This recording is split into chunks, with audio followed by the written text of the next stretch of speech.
아멘. 감사합니다. 오늘 하나님께서 우리 성탄의 아침에 우리에게 주시는 말씀 우리 함께 보고자 합니다. 우리 마태복음 1장 16절에서 23절 말씀입니다. 마태복음 1장 16절에서 23절 말씀, 저와 여러분이 한 절씩 교독하고 마지막 절 합독합니다. 제가 먼저 읽겠습니다. 마태복음 1장 16절에서 23절입니다. 야곱은 마리아의 남편 요셉을 낳았으니 마리아에게서 그리스도라 칭하는 예수가 나시니라.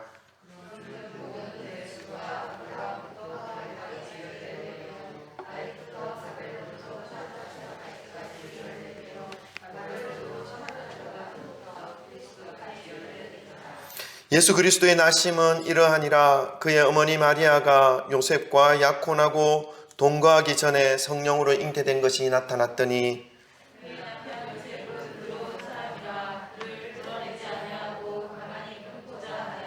이 일을 생각할 때에 주의 사자가 현몽하여 이르되 다윗의 자손 요셉아, 내 아내 마리아 데려오기를 무서워하지 말라.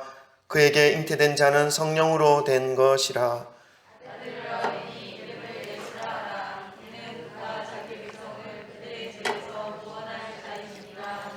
이 모든 일이 된 것은 주께서 선지자로 하신 말씀을 이루려 하심이니 이르시되 보라, 처녀가 잉태하여 아들을 낳을 것이요 그의 이름은 임마누엘이라 하리라 하셨으니 이를 번역한즉 하나님이 우리와 함께 계시다 함이라. 아멘. 할렐루야. 오늘은 특별히 성탄의 기쁨을 함께 모여서 예배하는 그런 시간입니다. 우리 정성준 어린이가 예수님의 탄생을 축하하는 마음으로 특송을 준비했습니다. 우리 특송 빨리 준비했어요. 시간 없으니까 빨리. 네.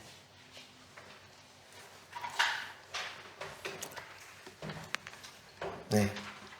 차렷 인사.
감사합니다.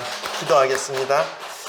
하나님, 예수님을 이 땅에 보내어 주시기까지 하나님의 마음이 얼마나 우리를 향해서 그 사랑의 마음을 가지고 계셨는지 우리가 예수님을 보면서 그 하나님의 마음을 묵상해 봅니다.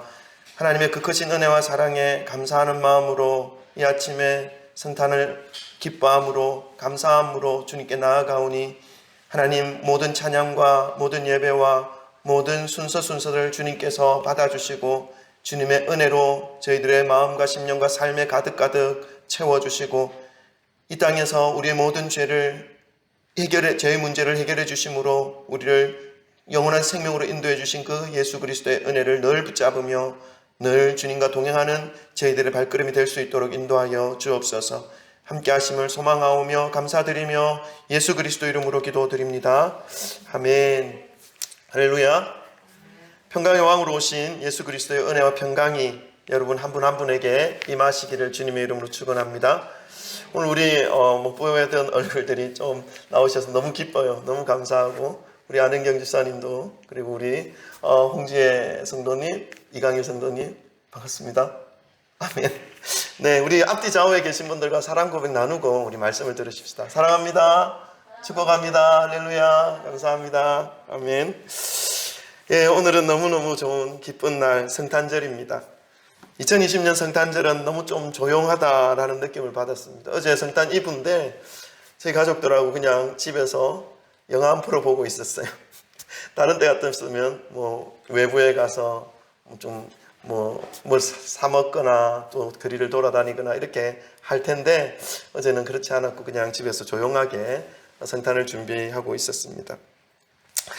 물론 코로나의 영향으로 정부에서 5인 이상의 모임을 제재하고 있기 때문에 지금까지 맞았던 그 성탄의 분위기와 사회적 분위기보다는 조금 가라앉은 그런 느낌을 받고 있습니다. 근데 저의 개인적인 느낌으로는 외부적인 코로나19의 이유가 있기는 하지만 이 외부와의 그 약속을 자제하고 이렇게 들뜨지 않고 조용하게 차분하게 예수님의 탄생을 기억하면서 깊은 감사의 마음을 가지고 성탄을 맞이할 수 있었다는 것이 오히려 그 성탄의 의미를 깊이 되새겨 볼 수 있는 그런 시간이 되었다라는 느낌이 느껴졌습니다. 여러분은 이번 성탄절 어떤 마음으로 맞이하셨습니까? 이 성탄 말씀을 준비하면서 몇 년 인터넷 서핑을 좀 해 보았는데 몇 년 전에 한 문화 선교 단체에서 이 성탄절에 대한 인식 조사를 한 것이 인터넷에 실려 있었습니다. 잠깐 소개를 해드리면요. 성탄절에 떠오르는 것이 무엇입니까? 라고 하는 이 질문 앞에 1위가 어떻게 대답하였냐 하면 사람들이 말했던 그 대답 중에 1위가 성탄절 하면 크리스마스 캐롤이 떠오릅니다. 33%가 그렇게 대답했다고 합니다. 그 다음에 2위가 산타클로스와 선물 22%가 그렇게 했고요. 3위는 성탄 파티, 그러니까 친구들끼리 모여서 성탄을 기뻐하는 그런 즐기는 그런 시간들이 3위였고요. 예수님에 대한 대답은 몇 퍼센트나 되었다고 생각하십니까? 17%. 그래도 많죠? 100명 중에 17명이 예수님이 생각납니다. 이렇게 대답했다고 합니다. 그러나 1, 2, 3위 안에는 들어가지 못했습니다. 또 성탄절은 어떤 의미가 있습니까? 라는 질문을 했을 때에 1위가 가족과 연인과 함께 소중한 시간을 가지는 날, 무려 50%, 100명 중에 50명이 그런 날로 성탄을 기억하고 있다는 것입니다. 다음 2위가 소외된 이웃을 좀 생각하고 돕는 날, 24%. 그 다음에 3위가요, 전 세계적으로 즐기는 축제일, 18%. 뭐죠 이거? 계속 저는 그냥 컴퓨터 손 안 대면 될 것 같아요. 오늘은 상태가 영 안 좋습니다. 근데 이 성탄절은 어떤 의미가 있습니까? 라고 할 때 예수님의 생일이다 라고 대답한 사람은 8%밖에 되지 않는다고 조사가 나왔습니다. 100명 중에 8명이 그렇게 대답했다라는 데이터입니다.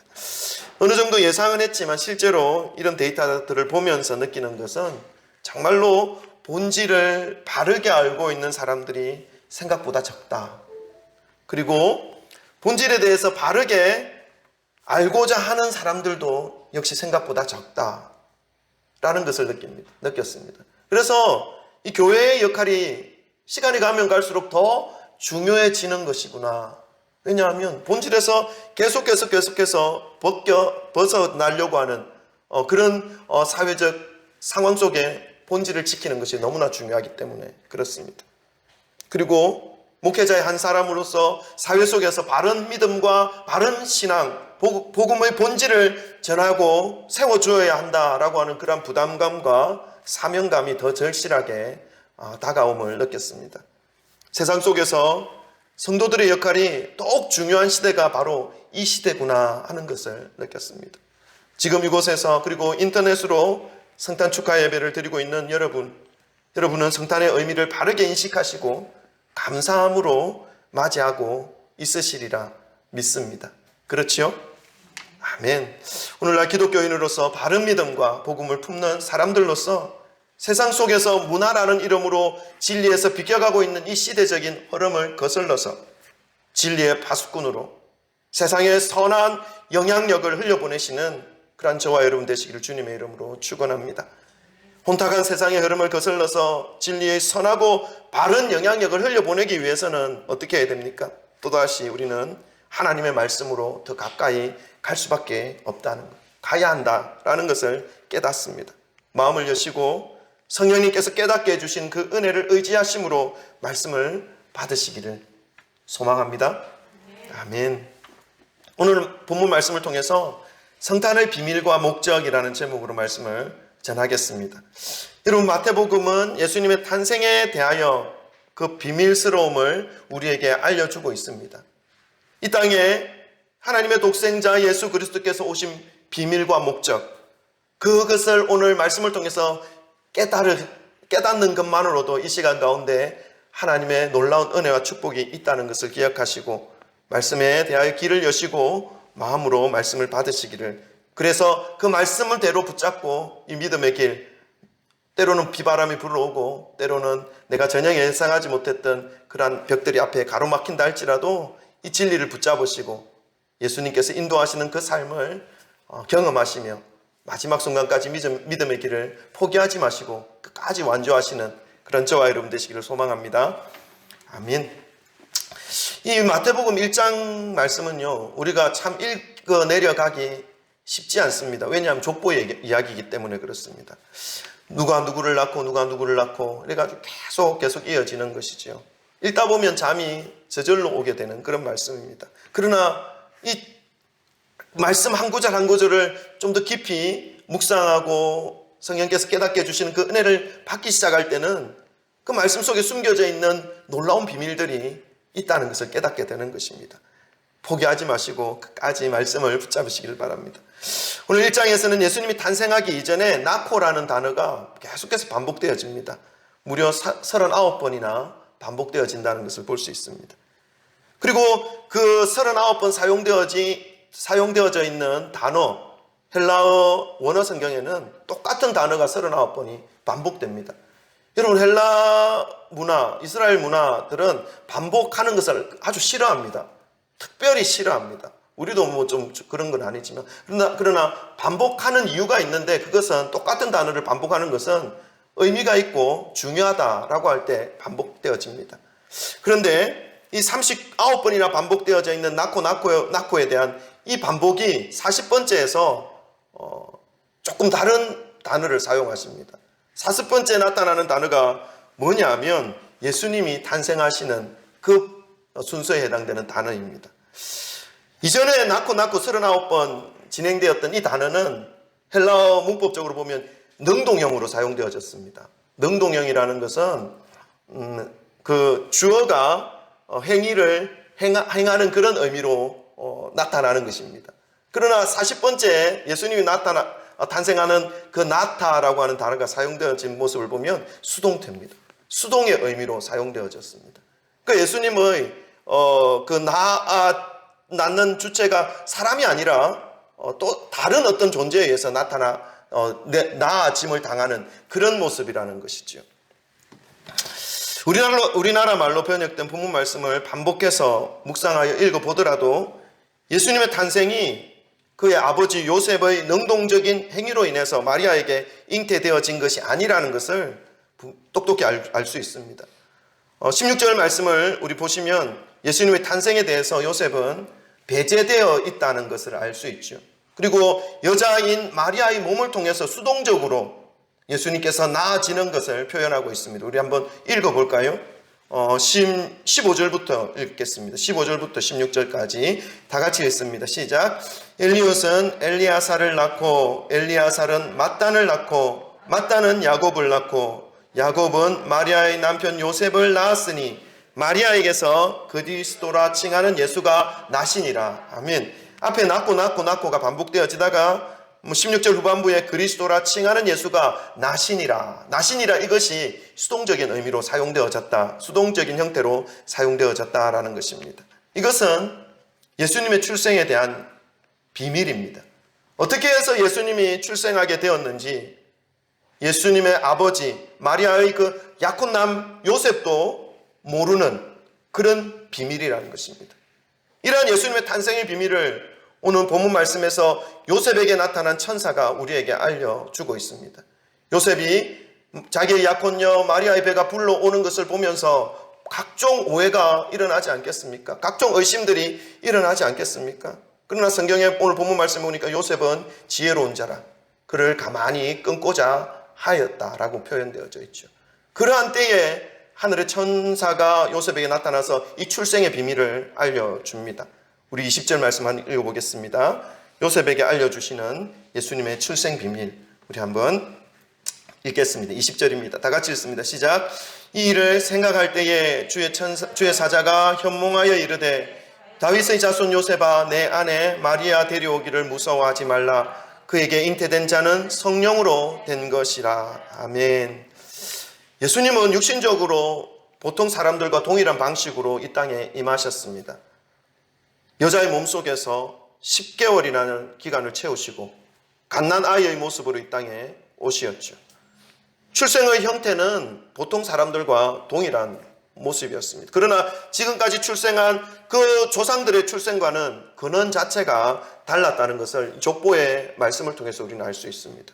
지금까지는 일관되게 사람이 주체가 되어서 사람이 능동적인 행위를 해서 그 아기를 낳고 하는 그런 의미로 사용되어졌지만 예수님의 나시니라라고 하는 이 말씀은 그런 일반적인 형태를 띠고 있지 않았다는 것입니다. 예수님과 이 요셉과는 육체적으로는 아무런 상관이 없다는 것을 의미합니다. 예수님은 족보상으로는 구약에서 말씀하시고 예언하셨던 그 유다 족속, 그 족보를 따라서 이 땅에 임하셨습니다. 그리고 그 다윗의 족보를 통하여 이 땅에 오셨습니다. 그러나 예수님은 족보에 나타나 있는 사람들처럼 양친, 부모님의 육체적 결합에 의해서 잉태된 것이 아니라 성령의 역사로, 성령의 임하심으로 성령에 의한 잉태를 하였다라는 것을 말씀하고 있습니다. 이것을 참 사람의 지혜, 어떤 과학적인 근거를 가지고 이것을 파헤쳐 보려고 하면 믿을 수가 없습니다. 이것이 비밀입니다. 그런데 사람들에게 하나님의 은혜가 임함으로 믿어지는 은혜가 임합니다. 저도 학교 다닐 때 예수님을 정말 인격적으로 만나기 전에는 이 말씀이 믿어지지가 않더라고요. 의심이 생기더라고요. 물이 변해서 포도주가 됐다? 이게 참 과학적이지 않지 않습니까? 물은 H2O고 포도주는 CH 뭐 맞죠? 너무 힘들어요. 그거 외우는 거. 근데 어떻게 이렇게 되었을까? 믿는 척 했어요. 그냥 교회는 다녀야 되니까. 그거 못 믿으면 믿음 없다는 말 들을 수 있으니까 믿는 척하고. 근데 속으로는 안 믿어지는 거예요. 근데 대학교 청년 때에 예수님이 나를 위해서 십자가에 못 박혀 돌아가 주셨다라는 그 사실이 머릿속에 있다가 어느 순간 가슴에 들어오기 시작했어요. 그때부터 제 삶이 바뀌었어요. 그전엔 그냥 교회를 형식적으로 다니는 그런 사람이었다면 이제는 진짜 예수님을 붙잡고 살아가야겠다라고 하는 그런 삶으로 바뀌었어요. 그때부터 말씀이 믿어지기 시작했어요. 그전까지는 의문투성이었던 그 말씀이 예수님이 나를 위해서 십자가에 못 박혀 죽어주셨고 나는 이제 영원한 천국을 꿈꾸며 살아갈 수 있는 존재가 되었다라고 하는 그 믿음이 들어오니까 모든 말씀이 믿어지기 시작하는 거예요. 그래서 여러분, 제가 이 신앙생활 하면서 깨달은 건 믿어지는 은혜가 있구나. 믿어지는 은혜. 내가 아무리 믿으려고 해도 안 믿어지던 것이 그 은혜가 임하니까 안 믿고 싶어도 믿어지는. 이게 비밀이에요, 비밀. 예수님의 출생의 비밀. 오늘 예수님께서 분명하게 이 땅에 인간의 몸을 입고 이 땅에 임하여 주셨다는 그 사실을 성경은 말씀하시면서 성령에 의해서 수동적으로 여인인 마리아의 몸을 입고 이 땅에 잉태되셨다라는 것을 분명하게 밝히고 있습니다. 이 사실이 믿어지는 은혜가 여러분 한 분 한 분 가운데 임하시기를 주님의 이름으로 축원합니다. 그래서 그 사실이 믿어짐으로 인해서 이제 우리에게 남겨져 있는 그 신앙의 삶이 더욱더 은혜와 더욱더 능력과 더욱더 축복 가운데, 평안 가운데, 기쁨 가운데 걸어가시기를 주님의 이름으로 축원합니다. 유다 지파의 족보를 따르셨지만 구약에서 계속해서 예언하셨던 그 메시아가 바로 유다 지파를 통해서 이 땅에 임하시는 그것의 성취하시기 위해서 족보를 따르셨지만 실질적으로는 신적인 어떤 연결을 통해서 이 땅 가운데 오셨다는 것을 분명하게 밝히고 있습니다. 그래서 이 예수 그리스도의 그 모습은, 그 존재는 본질적으로 인간과는 다른 완전한 하나님이심을 알려주고 있습니다. 그래서 예수님을 생각할 때에 어떤 사람들은 신이다, 어떤 사람들은 인간이다 이렇게 양분되어서 인식하는 사람들도 있고, 어떤 사람들은 절반은 하나님이고 절반은 인간이다 이렇게 생각하는 사람들이 있습니다. 그것 때문에 지금까지 많은 사람들이 여러 가지 많은 학설을 만들어 놓았지만 성경은 우리에게 분명하게 말씀합니다. 인간의 그 자체이고 하나님 그 자체이다. 완전한 인간이시면서도 완전한 하나님이셨다라는 것을 분명하게 밝히고 있습니다.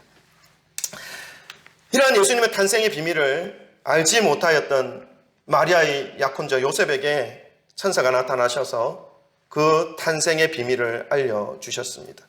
그리고 그 탄생의 목적까지 천사는 요셉에게 알려줍니다. 예수님이 왜 이 땅에 임하셨는지 그 목적을 분명하게 알려주고 있죠. 20절과 21절 계속 읽겠습니다. 20절, 21절 다 같이 읽습니다. 시작. 이 일을 생각할 때에 주의 사자가 현몽하여 이르되 다윗의 자손 요셉아 내 아내 마리아 데려오기를 무서워하지 말라. 그에게 잉태된 자는 성령으로 잉태된 것이라. 아들을 낳으리니 이름을 예수라 하라. 이는 그가 자기 백성을 그들의 죄에서 구원할 자이심이라 하니라. 아멘. 여러분 방금 읽으신 이 말씀에서 예수님에 대하여 두 가지를 말씀해 주십니다. 첫 번째는 우리가 지금까지 살펴보았던 예수님의 출생의 비밀, 예수님이 어떻게 잉태되었는지 그 말씀과요. 두 번째는 이 땅에 예수님께서 탄생하게 하심으로 예수님을 통해 어떠한 일들을 행하실 것인지에 대해서 말씀하여 주고 있습니다. 예수님께서 이 땅에 오신 분명한 목적이 딱 한 가지였습니다. 여러분도 그것을 알고 있으리라 생각합니다. 그것은 자기 백성들을 죄에서 구원하는 것입니다. 자기 백성들을 그들의 죄에서 구원하실 목적으로 이 땅에 오셨습니다. 여러분, 예수님이 이 땅에 자기 백성들을 구원할 목적으로 임하셨다면 자기 백성들의 상태가 지금 어떤 상태라는 것입니까? 구원받아야 할 상태에 놓여져 있다는 것입니다. 아무런 그 구원받아야 할 상태에 놓여 있어서 누군가가 구원시켜주지 않으면 다 같이 멸망받을 수밖에 없는 그런 존재, 그런 상태로 지금 놓여져 있다는 사실을 알 수 있습니다. 그래서 예수님이 이 땅에 오실 수밖에 없었던 그런 형편 가운데 놓여 있었다는 것이죠. 여러분, 그러면 예수님께서 과연 자기 백성들이 그런 상태에 놓여져 있었던 상태였는지, 예수님께서 오실 수밖에 없었던 그런 상황이었는지 우리가 한번 살펴볼 필요가 있지 않습니까? 그래서 인간의 모습이 어떠한 상태에 놓였길래 예수님이 이 땅에 오셨냐 하는 것이죠. 그것을 우리가 함께 살펴보면요, 로마서 3장 23절에 이런 말씀이 있습니다. 모든 사람이 죄를 범하였음에 하나님의 영광에 이르지 못하더니, 모든 사람이 죄 속에 있었기 때문에 하나님께서 인간을 창조하셨을 때의 그 아름다운 영광과 하나님의 그 성품을 소유한 그 사람이 한 사람도 없었다라는 것을 말씀합니다. 적당히 망가지고 적당히 파괴되고 적당히 변질되고 적당히 부패된 존재가 아니라 완전히 부패되고 완전히 소망이 없고 완전히 죽을 수밖에 없었던 그런 형편 속에 인류가 처해 있었기 때문에, 그러나 그 형편 속에서 새롭게 되어질 그 소망과 힘이 인간 자신에게는 전혀 없다는 것을 하나님은 알고 계셨기 때문에 누군가가 그 상태에 놓여 있는 인간들을 구원해 주셔야만 하는, 건져 주어야만 하는 그런 형편에 놓여 있다는 것을 하나님은 알고 계셨기 때문에 그 일을 위해서 예수님께서 이 땅에 오셨다라는 것을 말씀하고 있습니다. 여러분, 인간의 상황과 형편이 어떻습니까? 오늘날도 우리가 살아가는 삶의 현장을 돌아보십시오. 인간이 어떤 존재인지를 분명하게 깨달을 수 있습니다. 믿음 없이 예수님의 나를 바라보고 계시다는 그 인식, 신에 대한 인식 없이 살아가는 사람들의 모양이 어떻습니까? 성경은 분명하게 말씀해 주고 있지요. 우리 한번 로마서 3장 10절부터 18절 말씀까지 한번 읽어볼까요? 사람들의 상태입니다. 로마서 3장 10절부터 18절 말씀입니다. 다 같이 한번 읽어보겠습니다. 로마서 3장 10절부터 18절 말씀 다 같이 읽습니다. 시작. 기록된 바 의인은 없나니 하나도 없으며 깨닫는 자도 없고 하나님을 찾는 자도 없고 다 치우쳐 함께 무익하게 되고 선을 행하는 자는 없나니 하나도 없도다. 그들의 목구멍은 열린 무덤이요 그의 혀로는 속임을 일삼으며 그의 입술에는 독사의 독이 있고 그 입에는 저주와 악독이 가득하고 그의 발은 피 흘리는데 빠른지라 파멸과 고생이 그 길에 있어 평강의 길을 알지 못하였고 그들의 눈앞에 하나님을 두려워함이 없느니라 함과 같으니라. 아멘. 이것은 하나님의 품을 떠나 있는 인간의 모습입니다. 적당히 망가져 있는 것이 아니라 완전히 망가져 있는, 소망이 전혀 없는 그러한 삶들 가운데 놓여져 있는 인간의 모습을, 인간의 상태를 나타내 보여주고 있죠. 여러분, 오늘날도 우리 주위에 살아가는 사람들의 모습을 보면 정말 하나님을 멀리하고 하나님에 대해서 인식하지 못하는 그 영이 죽어있는 사람들의 모습을 종종 볼 때가 있습니다. 자주 볼 때가 있습니다.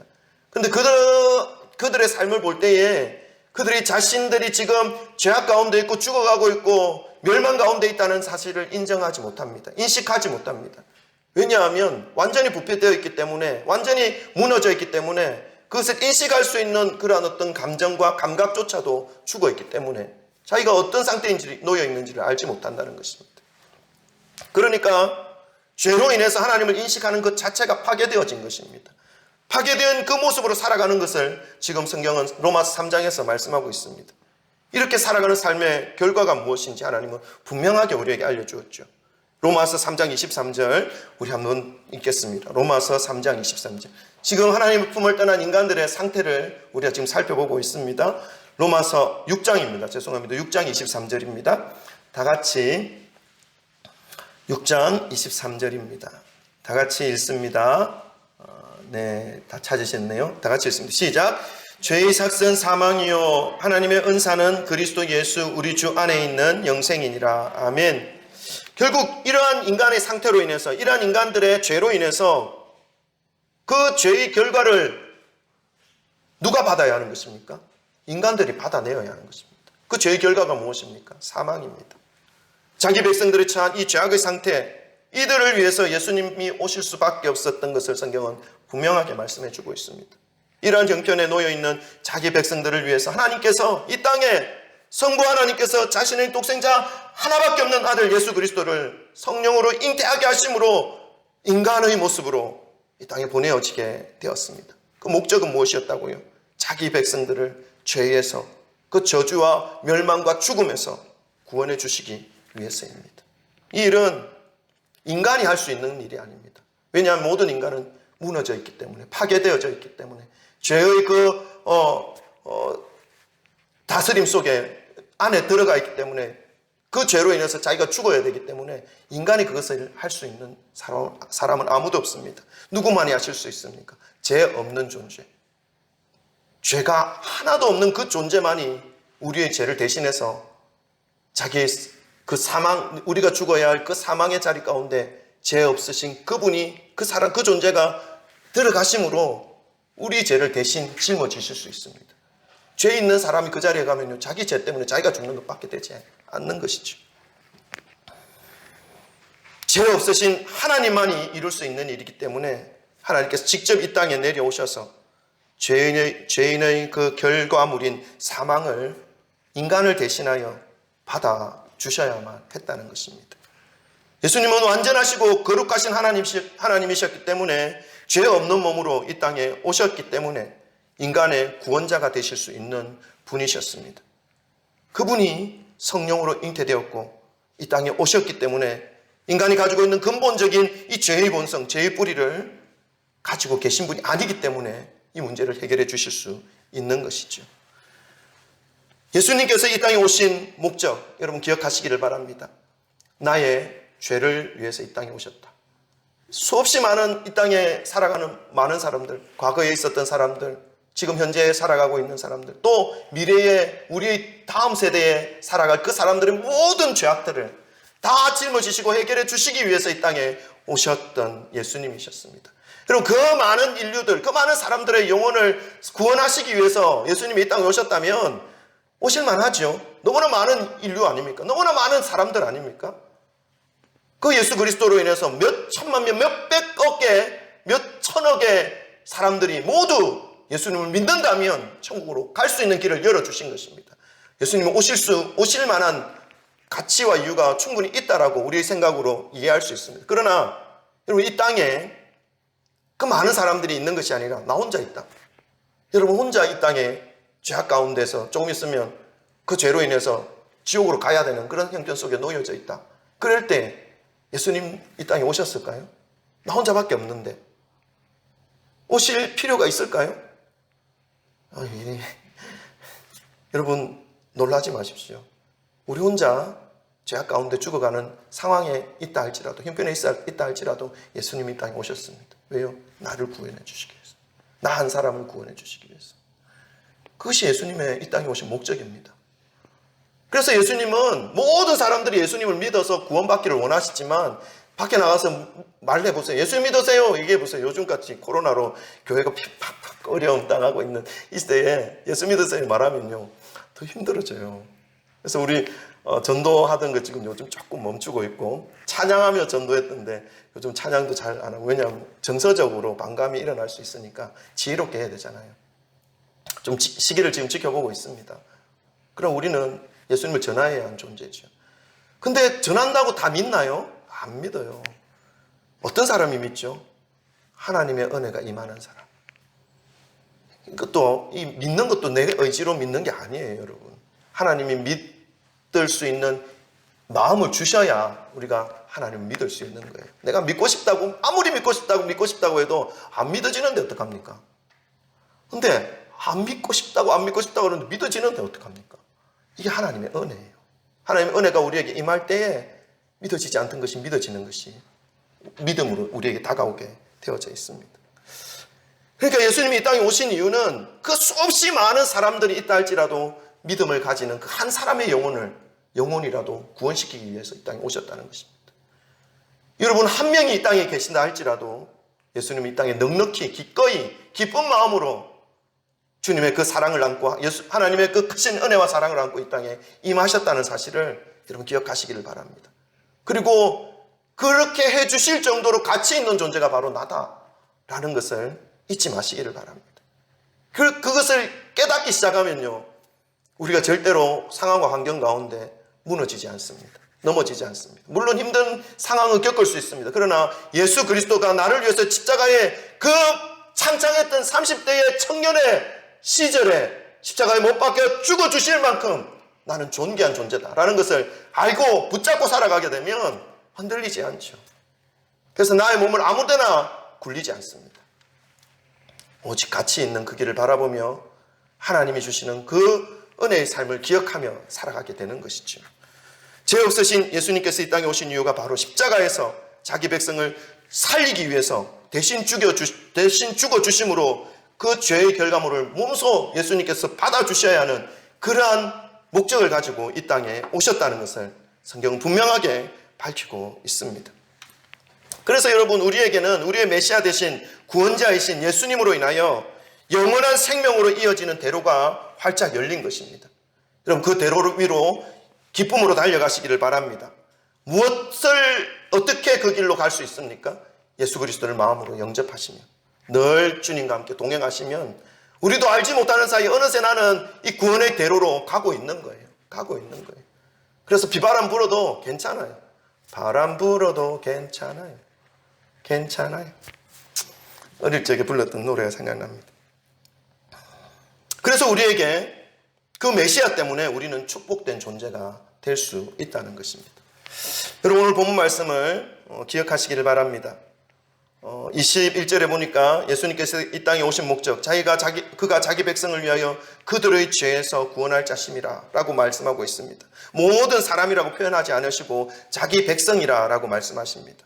이것은 구원의 길이 모든 사람들에게 열려 있지만 모든 사람들이 그 길을 걸어가는 것이 아니라는 것을 말씀하고 있죠. 그 길을 걸어가는 사람은 정해져 있다는 것입니다. 따로 있다는 것입니다. 누구입니까? 자기 백성입니다. 이 자기 백성이 무엇입니까? 어떤 사람들입니까? 이 자기 백성들이라고 표현하는 이 사람들에게 있어서 나타나는 특징이 세 가지 정도가 있습니다. 뭐냐면, 여러분 우리가 각자 자신이 자기 백성, 예수님께서 구원해 주시는 자기 백성에 속하는 특징을 가지고 있는지 없는지를 좀 비교 한번 해보십시오. 제가 이들의 세 가지 특징을 말씀을 드리겠습니다. 첫 번째, 구원을 받을 수 있는 그 자기 백성이라는 사람들은 어떤 모습이 특징이 있냐면 자신이 죄인이라는 것을 인식하는 사람입니다. 왜냐하면 나 죄인이 아닌데 예수님 필요 없죠. 예수님을 필요로 하고 예수님의 구원을 받는 자는 자기가 죄인이라는 것을 깨닫는, 그래서 거기서부터 믿음이 시작되는 거거든요. 특징 하나는 자기가 죄인이라는 것을 깨닫는 자. 두 번째는요, 내 죄를 해결할 수 있는 힘이 나에게 없다는 것. 내 죄를 해결할 수 있는 힘이 나에게 있다면 예수님 안 믿죠. 예수님 안 필요하죠. 내 죄를 나의 힘으로 어떻게 할 수 없다라는 것을 인식하면 예수님을 붙잡게 되어 있습니다. 거기서부터 믿음이 시작되는 거거든요. 세 번째 특징은요, 예수 그리스도께서 성령으로 잉태하여서 동정녀 몸에서 탄생하셨다는 것이 믿어지는 것입니다. 이 세 가지 특징. 이 세 가지 특징이 있으면 예수님이 이 땅에 오셔서 자기 백성을 위해서 십자가에 못 박혀 죽어주셨고 구원의 길을 열어주셨다고 할 때 그 자기 백성이 될 수 있습니다. 될 수 있습니다보다 되었다라고 볼 수 있습니다. 왜냐하면 우리는 완전한 사람이 아니기 때문에, 완전한 그 존재가 아니기 때문에 완벽하게 하나님 뜻을 모르죠. 또 우리가 살아가다가 어떻게 될지도 모르는 거고, 그래서 늘 우리는 구원의 확신 속에서 이 믿음의 특징을 우리의 삶 가운데 나타내면서 붙잡으면서 살아가게 되는 것입니다. 그렇게 할 때 나도 모르는 사이에 구원의 길로 가고 있게 되는 것입니다. 이러한 특징이 있는 사람들, 그것이 자기의 백성입니다. 여러분의 삶은 이러한 특징이 있습니까? 내가 죄인이라는 것, 이 죄를 해결해 줄 수 있는 힘이 나에게 없다는 것, 그리고 예수님의 동정녀 탄생이 내 마음으로 믿어진다는 것. 이것이 있으면요, 여러분 구원의 길로 가고 있습니다. 기억하시기를 바랍니다. 그리고 이런 사람들은 이제 더 이상 멸망의 길로 가지 않습니다. 예수님이 믿어지는 것으로 인해서 주님을 더욱 의지하며 살아가게 되어져 있습니다. 이제 생명의 길로 가게 되는 것이죠. 예수님은 이들을 죄에서 구원하여서 영원한 생명, 영광스러운 삶을 살아갈 수 있도록 하기 위해서 이 땅에 아기 예수의 몸으로 임하여 주셨습니다. 그날을 기념하는 날이 바로 성탄절입니다. 사랑하는 성도 여러분, 성탄은 기쁨의 날입니다. 생애 최고의 날입니다. 왜 기쁨과 생애 최고의 날이 될 수 있습니까? 그것은 나의 죄의 문제가 해결될 수 있는 길이 열린 날이기 때문에 그렇습니다. 누구도 해낼 수 없는 구원의 길을, 영원한 생명으로 이어지는 그 길을 아기 예수로 탄생하신 성자 하나님께서 이 땅에 오셔서 우리를 위해서 만들어 놓고 우리에게 허락해 주신 날이 바로 성탄절이기 때문에 그렇습니다. 내 인생에 있어서 가장 감격한 날이 바로 오늘이라는 것을 기억하시고, 이 땅에 완전하신 인간의 모습으로 오신 완전하신 하나님이신 예수 그리스도의 그 탄생의 목적이 바로 우리의 삶의 가장 큰 기쁨과 큰 감격으로 맞이하시기를 주님의 이름으로 축원합니다. 아멘. 그래서 흔들림 없이 믿음의 길을 꿋꿋이 뚜벅뚜벅 멈춤 없이 걸어가시기를 주님의 이름으로 축원합니다. 기도하십시다.